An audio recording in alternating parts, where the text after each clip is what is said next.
All right, we're rolling. Happy Tuesday, peeps. It is Tuesday, July 29th, and there's Coda. The garbage men are up front. So, big things are happening in Iraq. They are definitely staging themselves to be the economic powerhouse in the Middle East.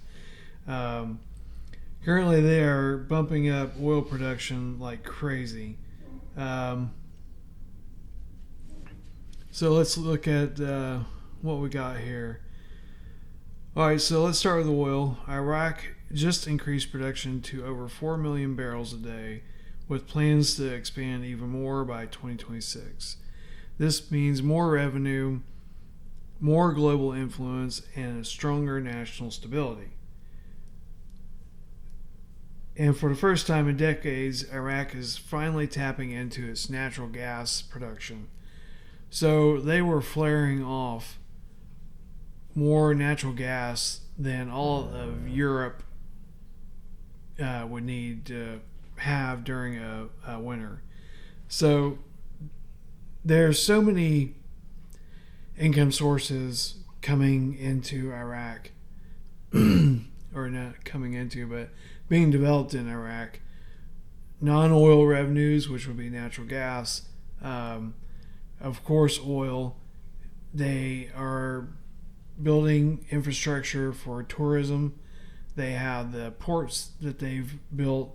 I mean, they absolutely all day long can and, in my opinion, are ready to change the rate. So let's see what else. There's real progress between Baghdad and the Kurdistan region. The new revenue sharing deals and joint energy projects are cooling tensions and building economic unity. And that's huge for us as investors in Iraq, obviously, oil companies and the like. And let's not forget their own citizens, because everyone in Iraq, their lives are about to change. When this rate changes, they're going to have more prosperity than they've ever, in their wildest dreams, have dreamed about. So let's see what else we got for Iraq. Iraq isn't just surviving anymore, it's rebuilding, reuniting, and rising.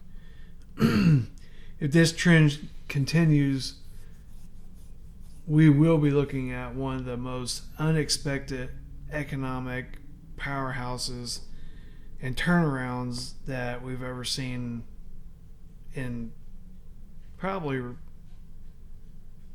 long time. I was going to say recorded history, but probably not. This is a little stretch. Get a little emotional there. All right, so what else we got? In XRP news, I actually did notes today so I can dial in my ADD. So let's see. XRP update. Things are getting very interesting. Ripple just dropped news of a fresh partnership in Asia with a, wait for it, major cross-border payment company. Can anyone say RV? That means more real-world use for XRP and not just trading hype. It's a smart move, especially for the global remittance market heating up. So, on the legal side, the SEC appeal over the last year's Ripple case win is moving forward. Word is that we might even see a final ruling by September.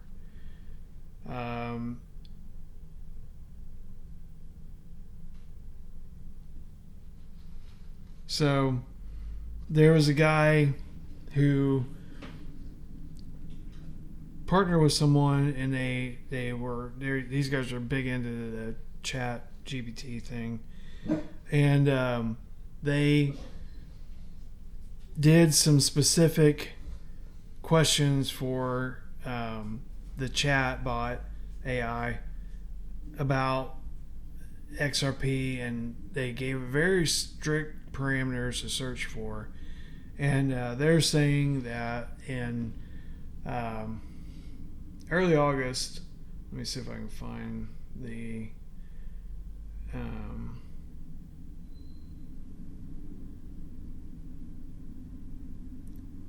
let's see. By August 13th, that XRP should hit 147 a unit, and then let's see. By November, 589, and then it just keeps going up from there exponentially. So that's not, I can't say that it's great news, but it's not the overnight success that Bitcoin's been having lately. But I'm not discouraged by that, because these guys that do this stuff don't, the RV and things like that aren't even on the radar. So you and I know that when the RV hits, that XRP is going to take off like a rocket. So that's pretty much it for the XRP front. I'm not going to dive a lot into crypto and all that, because again, I'm a newbie. I'm not an expert, and I don't pretend to be one. I'm learning, as you should be. My last video, learn about XRP. But crypto is the way of the future, and we all should be doing our due diligence to learn about it, along with AI, because I've been messing around with it a little bit, and it's spooky. It's like you're chatting with a person, and that's just terrifying. But it's not going away. It's here. It's the future. It's the present, and will be the future. So just some things addressing exploding Tony rumors and all that. Guys, I don't know how to say it any louder than I've said it for the last however many years I've been hearing about him and others. They don't have special privilege. They do not have white hat intel. They do not have, and when I say they, Bruce, Wolverine, TNT Tony, and whoever else. Okay? When it goes, when the RV happens, when the rate changes, we're all going to know about it. And no one's going to know about it before we all know about it. So stop with the rumors, okay? I love y'all, and even the ones who continually, week after week, preach Tony and all these other clowns from the rooftops. But please, just stop putting yourself through that. I mean, attacking people because they question what's going on with his intel and telegram rooms, and then they're like, the host of the room is like, if you don't like it, leave and stop spewing negativity. It's not negativity to ask questions, even if you're asking questions about Trump and what he's doing, and it's not being disloyal. It's trying to understand. I don't understand. I don't think there's very few people who understand what Trump's doing, because he's like on some other plane of existence, and the things that he knows, obviously he can't share. He can't show all of his cards. So it's not being disloyal against MAGA and Trump and white hats and whatever else you want to lump in there, to ask questions and be like, what WTF is going on with this? That's not doing that is what got us into the mess that we're trying to get out of now. So enough with the attacking people and for questioning gurus and people who are on these cameras talking their stuff. You can question me all day long. If you don't like it, I do my best to answer comments. If you're just being stupid and hateful and whatever, you're just going to be hidden from the room and we're never going to see you again. But I'm not going to come out there and say, stop spewing negativity and stop, whatever. That's just abusing people. If you don't like what they're saying and you're a host of a room, kick them out. But you don't have to attack them just for asking questions. But I'm telling you, if anyone tells you it's Tuesday at 2, it's not going to be Tuesday at 2. I promise you. Promise you that. So, I don't make videos to make videos just to hear myself talk. So I apologize if I can't do Mark's schedule and twice a day and 6 days a week. He's a machine for being able to do that. Plus he's natural with talking and everything. So I'm not. I never signed up to be an entertainer or whatever this is. I'm just a guy who started sharing what I thought, and here we are. So I appreciate all the people that are here on this channel that subscribed and all that stuff. You guys are the best. But I'm not gonna make content just to read articles and stuff that you can find on Militiaman and Mark and Twitter and everywhere else for yourself. You don't need me to read them to you with my dyslexia and all that stuff. So that's why I don't have the frequency of videos like a lot of you people have been asking me for. But I just,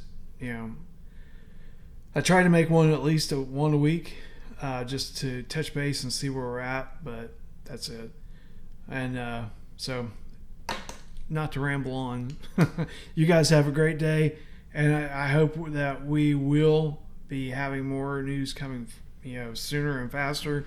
Honestly, I was expecting more out of the Trump disclosure, or not Trump disclosure, but Trump and Barry and Joe and the auto pen. I thought we were right on the edge of hitting warp speed with all that stuff, but it's a multi-layered onion that's got to be unpeeled. So I still feel good about where we're at. I think we are. Here's, I guess, my worst case